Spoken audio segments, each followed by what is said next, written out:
नमस्कार। आदर्श शिक्षण समिति बाड़मेर के विद्या मंदिरों में पढ़ने वाले भैया बहनों का हार्दिक स्वागत एवं अभिनंदन। Class 8 subject English first poem the ant and the cricket. The ant and the cricket अर्थात चींटी और झिंगूर।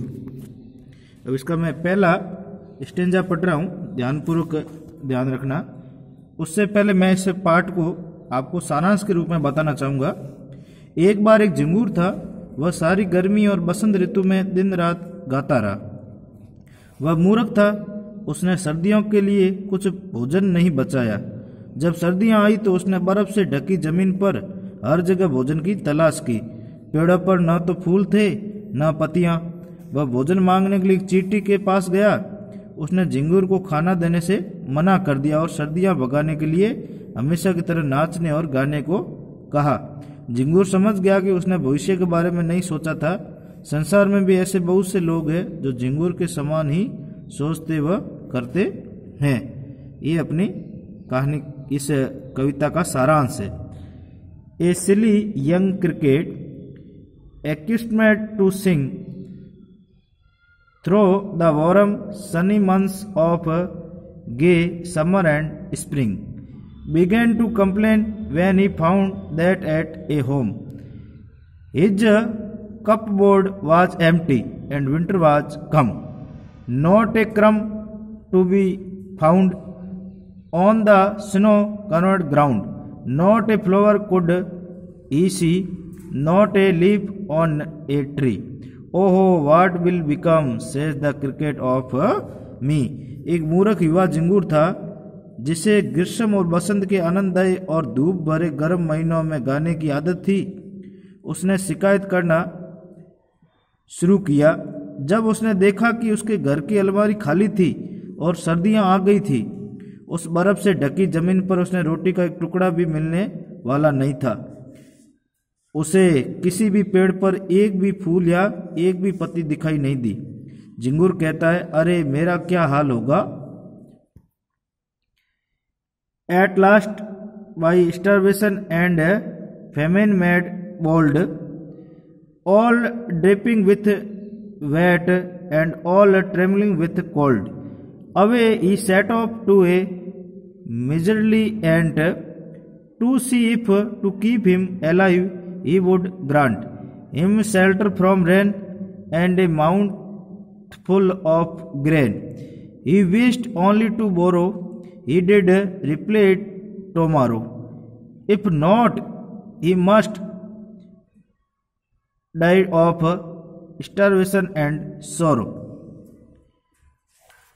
अंत में भूख और अकाल ने उसे साहसी बना दिया। गीलेपन से पूरी तरह टपकते हुए, ठंड से पूरा कांपता हुआ वह दूर कंजूस स्वभाव वाली एक चींटी की तरफ चल पड़ा, ये देखने के लिए कि क्या चींटी उसे जिंदा रखने हेतु वर्षा से बचने के लिए उसे शरण और मुंह भर दाने देगी।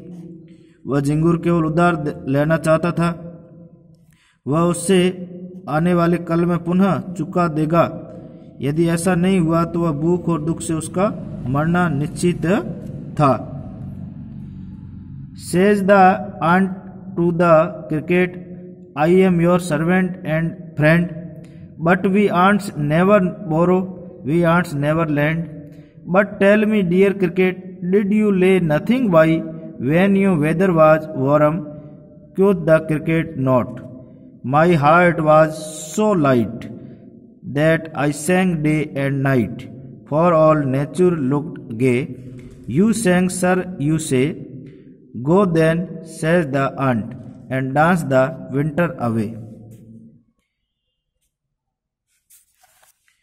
चींटी झिंगूर से कहती हैं, मैं आपकी सेवक और मित्र हूँ, लेकिन हम चींटियां कभी उधार नहीं लेती न कभी उधार देती।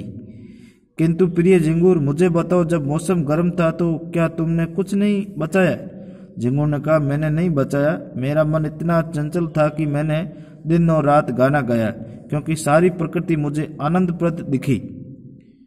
चींटी कहती है, श्रीमान, आप क्या कहते हो? आपने गाना गाया, तब जाओ और नाच नाच कर सर्दी को दूर कर दो।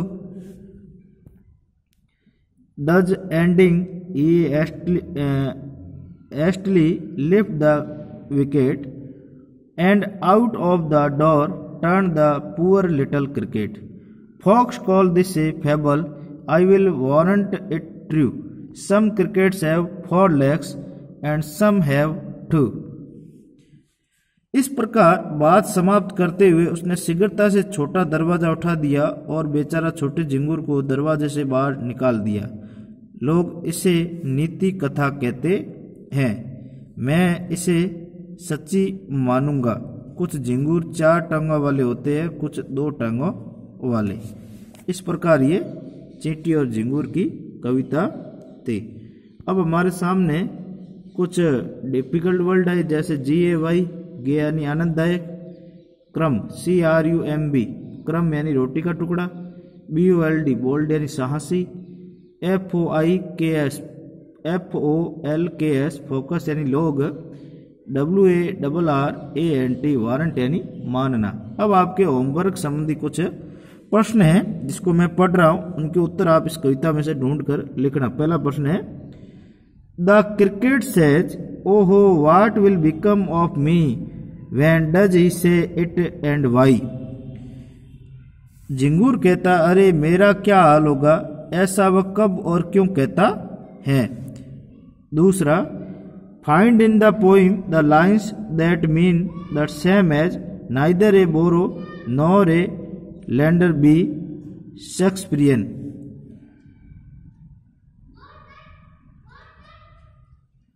शेक्सपियरियन के अनुसार कविता में से वे पंक्तियां ढूंढो जिनका अभिप्राय शेक्सपियर के प्रसिद्ध कथन न तो ऋणी बनो न ऋणदाता के समान हो, अर्थात तो चींटी वाली, न उधार लिया न उधार दूंगी। What is your opinion of the ant's principles. चींटी के सिद्धांतों पर तुम्हारी क्या राय है। चींटी के सिद्धांतों पर तुम्हारी क्या राय है।